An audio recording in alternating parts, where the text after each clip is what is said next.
presiden pendusta, presiden munafik, presiden pembohong, presiden yang senang, kaya, makmur, kenyang, sejahtera di saatnya rakyat kelaparan, rakyat susah, rakyat menderita, pengangguran semakin banyak, utang semakin banyak, pengangguran semakin banyak, memberikan janji-janji palsu kepada rakyat. Presiden yang kenyang di saat rakyatnya kelaparan, presiden yang senang di saat rakyatnya susah, menderita, mati kelaparan. Presiden seperti itu wajib untuk diturunkan, saudara-saudara. Ulama dekat dengan pejabat tidak apa-apa, itu namanya kera-kera persorban.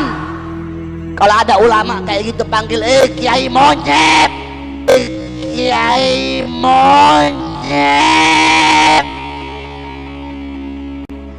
guru monyet, guru monyet. Ada Habib begitu, Habib monyet, Habib monyet.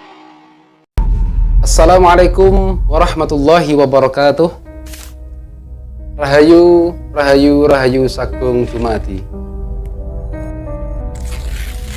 A'udzubillahi minasyaitonirrajim. Bismillahirrahmanirrahim. Bismillah, alhamdulillah, la haula wala quwata illa billah. Allahumma shalli wa sallim wa barik ala sayyidina Muhammadinil fatihi lima uhlik wal khatimi lima sabaq, nasiril haq bil haq wal hadi ila siratikal mustaqim wa ala alihi haqqa qadrihi wa miqdarihil adim. Pemirsa dimanapun berada yang dirahmati Allah di bumi Nusantara tercinta ini dan juga di alam semesta manapun, alhamdulillah kali ini kita berjumpa kembali dalam keadaan sehat, tak kurang suatu apa.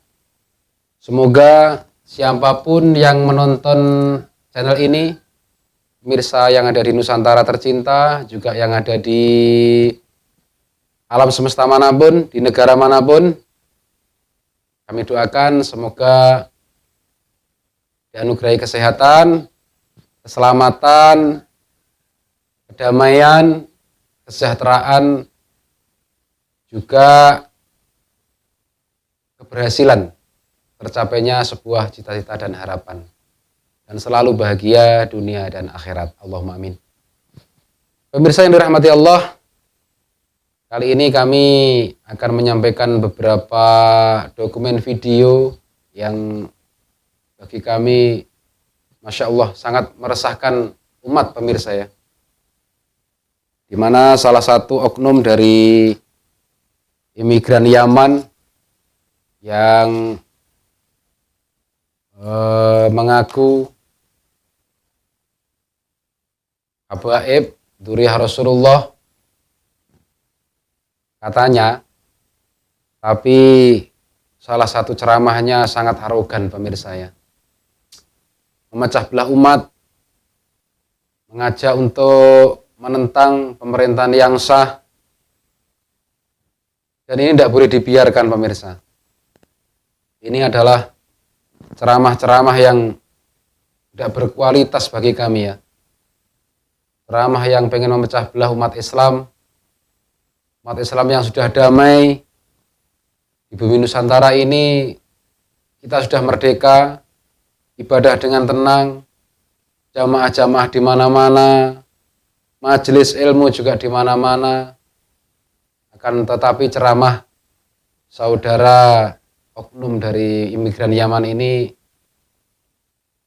malah justru memprovokasi umat untuk menentang pemerintah yang sah. Dan yang lebih parah pemirsa, beliaunya ini malah mengatakan ulama-ulama dan kiai habaib yang ada di Nusantara, habaib yang dekat dengan pejabat, dikatakan seperti binatang. Masya Allah, ini luar biasa, tidak bisa dibiarkan pemirsa ya. Untuk lebih jelasnya agar pemirsa tidak penasaran, biar nanti tidak mengatakan yang dikatakan Gus Miftah itu hoak, ini kita lihat bersama-sama videonya. Biar pemirsa nanti tahu seperti apa kata-kata yang beliau ucapkan untuk presiden kita, NKRI ini, untuk ulama-ulama, kiai, pribumi. Masya Allah. Sebenarnya saya males mau komentar itu pemirsa, tapi ini sudah keterlaluan. Mengatakan kiai-kiai pribumi kayak kera dan lain sebagainya. Jelasnya lebih kita lihat saja nanti videonya. Kita lihat bersama-sama biar pemirsa lebih jelas.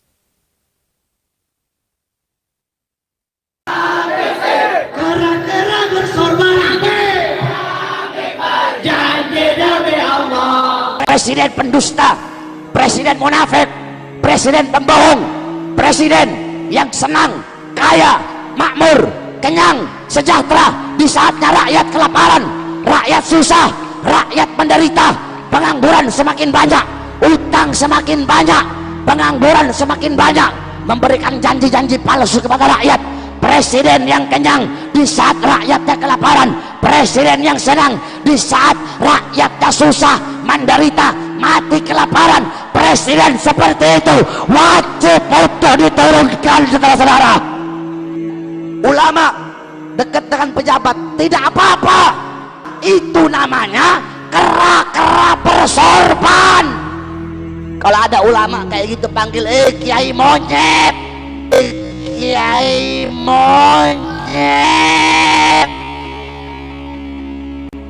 guru monyet, guru monyet.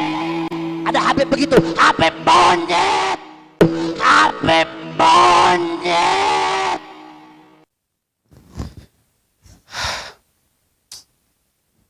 Pemirsa bisa lihat sendiri kata-kata beliau yang arogansinya. Mengatakan kiai-kiai Nusantara kayak seperti tadi. Masya Allah, saya tidak memberikan. Nanti kalau saya nirukan tuh mau nangis saya pemirsa. Gak tega saya. Sama guru saya TPA itu saja sudah takdim sekali. Sebenarnya kalau toh beliau Duriah Rasulullah itu pun tidak layak. Apalagi kalau beliau hanya mengaku-ngaku, ini yang lebih parah pemirsa. Insya Allah banyak sekali di Indonesia ini yang mengaku-ngaku habaib, oknum-oknum tertentu hanya untuk mencari uang. Beliau mengatakan presiden kita hidupnya bergelimang. Kalau kita lihat video tadi, dia sendiri yang ugal-ugalan kayak gitu. Tidak layak. Bagi penceramah seperti itu tidak patut diikuti pemirsa. Masya Allah. Lain halnya dengan para ulama-ulama yang mempersatukan umat. Kata-katanya juga penuh kedamaian. Kata-katanya juga mengandung makna pemirsa ya. Bisa mempersatukan umat. Didengarkan di telinga juga enak. Dirasakan di hati juga nyaman. Diterapkan di kehidupan pun juga indah. Coba kita lihat bersama-sama videonya. Kalau ulama yang mempersatukan umat seperti ini pemirsa. Saya bilang sama teman-teman mubalik, kau cari di negara seperti nikmatnya beragama di Indonesia. Kau ke Arab Saudi, kau ke Mesir, kau ke Irak, bahkan negara Islam yang dekat dengan kita. Malaysia, kau mau bikin masjid, biar kau kaya raya, tidak mungkin kalau tidak dapat izin dari kerajaan. Tapi Indonesia, ada duitmu, ada tanahmu, bangun masjid, tidak ada IMB-nya pun jadi. Kamu mau ceramah, meskipun kau hatam Quran, mau ceramah di Saudi, mau ceramah di Malaysia, tidak bakal bisa tanpa izin dari kerajaan. Di Indonesia, selebriti yang tidak jelas agamanya 10 tahun, tiba-tiba hijrah, pelihara jenggot, celana jingkrang, dia kafir-kafirkan kita.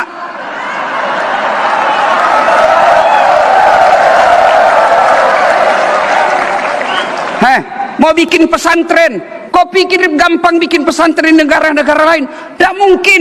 Indonesia ada rumahmu kosong kecil-kecil, panggil anak ngaji, hafal Quran, jadi lagi pesantren hafal Quran.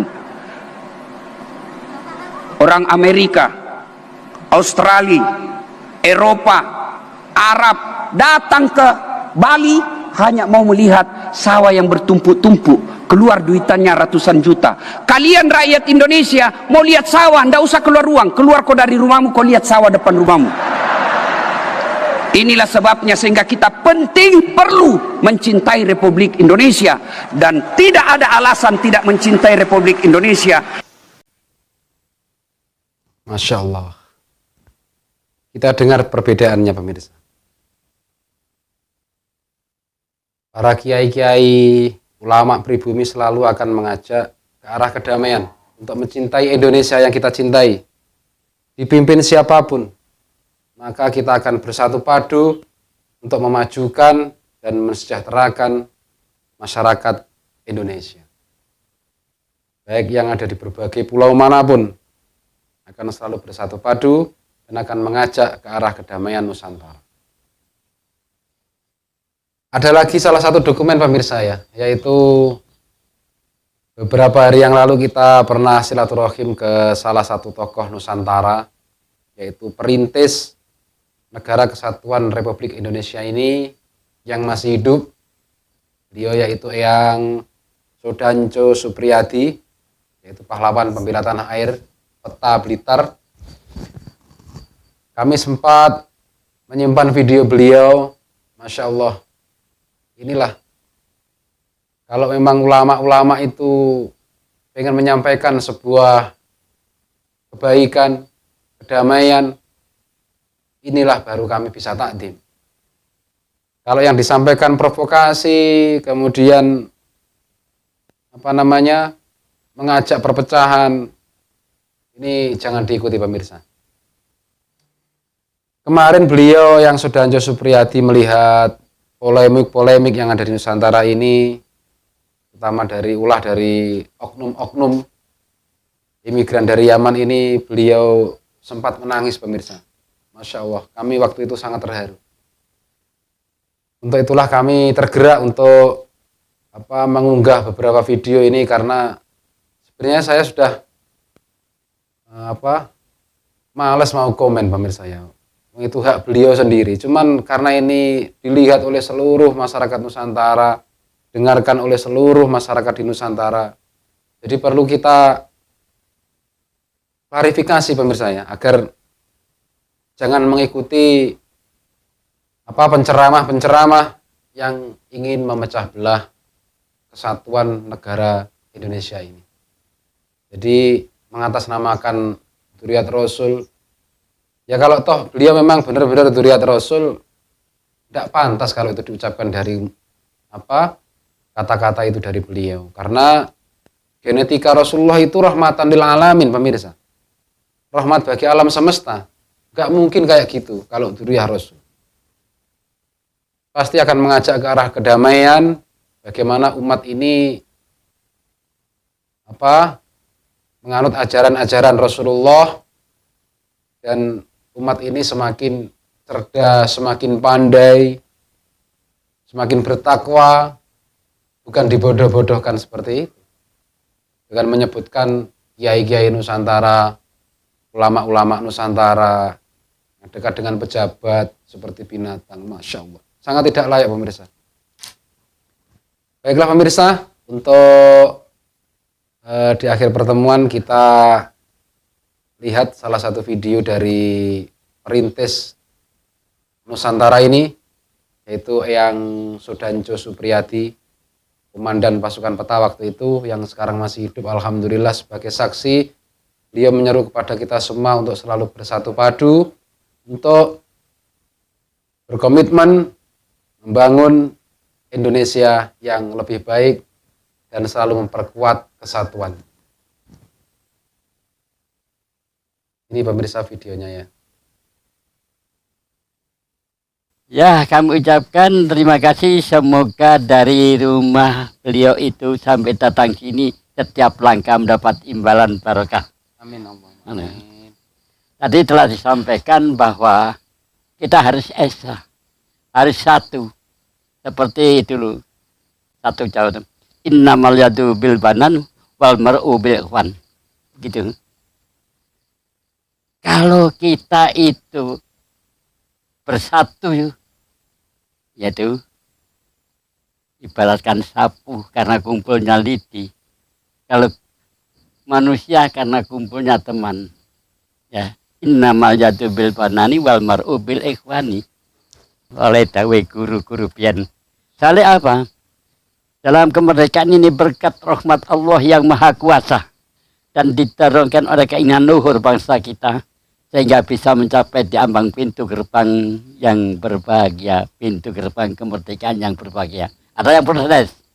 Kok masih di pintu gerbang yang itu? Kita tergantung dari penerus saya. Mau nggak ngisi kemerdekaan yang sudah saya jalankan merdeka fisik ini? Dulu kita berjuang hidup atau mati demi berkibarnya merah putih. Ya, kita mengukuhkan Islam. Tapi kesemuanya itu. Ya, bahwa sesungguhnya kemerdekaan ini adalah hak segala bangsa. Jadi bukan Jawa, bukan Bandung, bukan Medan, dan semuanya. Oleh sebab itu, segala penjajah di atas dunia harus dikikis habis karena tidak sesuai dengan peri kemanusiaan dan peri keadilan. Hanya berdasarkan peribahasa tadi, innamal yadu bil banani wal mar'u. Itu ada berdasarkan itu persatuan. Kita itu bisa mencapai yaitu negara yang merdeka. Yang jadinya NKRI, Negara Kesatuan Republik Indonesia. Yang berdasarkan Pancasila. Pancasila selain sebagai dasar negara, Pancasila adalah sebagai jiwa bangsa Indonesia. Pancasila adalah sebagai way of life bangsa Indonesia. Mengingat dulu sudah dijelaskan tadi semua bangsa yang berjuang ini dulu bukan hanya orang Islam. Semua agama, semua suku, semua ras bersatu. Karena apa? Hasil persatuan lah. Hasil kerukunan lah. Kita bisa mencapai kemerdekaan. Demikian yang disampaikan oleh Yang Supriyadi pemirsa. Alhamdulillah, semoga beberapa video yang kami sajikan tersebut bisa memberikan motivasi kepada kita, inspirasi kepada kita, ilmu dan wawasan kepada kita semua agar pandai-pandai untuk menerima ilmu pengetahuan dari siapapun. Baik itu penceramah-penceramah yang mengaku dzurriyyah Nabi ataupun dari manapun, selagi itu untuk mengajak perpecahan jangan diikuti. Kita ikuti saja ilmu-ilmu yang disampaikan oleh para ulama, para habaib, para kiai yang mengajak ke arah kedamaian dan memberikan ilmu pengetahuan, menambah ketakwaan tanpa sebuah kekerasan. Inilah Indonesia yang kita cintai, penuh kedamaian, persatuan, dan semoga pertemuan kita kali ini memberikan manfaat kepada seluruh pemirsa yang ada di Nusantara dan dimanapun berada. Dari kami, apabila ada kurang lebihnya kami mohon maaf, karena kami adalah insan yang biasa, yang penuh kesalahan dan dosa. Kami mohon maaf kepada Allah Subhanahu wa Ta'ala dan pada pemirsa semua. Dan apabila itu ada kebenaran, ini adalah murni dari Allah Subhanahu wa Ta'ala. Akhirul kalam, billahi taufiq wal hidayah wa ridha wal inayah, wallahul muwafiq ila aqwamit thoriq. Wassalamualaikum warahmatullahi wabarakatuh. Salam Nusantara.